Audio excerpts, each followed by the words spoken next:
এখনও রাস্তার দিকে কান পাতলে কিন্তু গতকালের সেই আওয়াজটা শোনা যাচ্ছে, we want justice, we want justice, we want justice.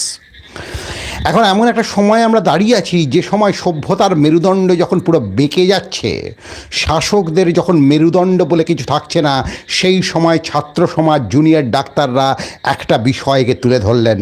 Police কমিশনারের সঙ্গে আলোচনায় তারা মেরুদণ্ড উপহার দিলেন। এটা একটা বার্তা বোধহয় সমাজকে, যে সেই কবিতার লাইনটা মনে পড়ছে, তুমিও মানুষ আমিও মানুষ, তফাৎ শুধু শির দ্বারায়।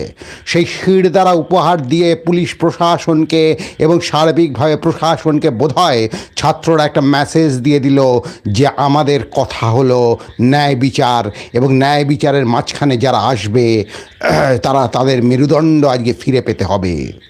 ন্যায় বিচারের মাঝখানে মেরুদণ্ডহীনের কোনো স্থান নেই, এ কথা ছাত্ররা পরিষ্কার বলে দিল প্রশাসনকে।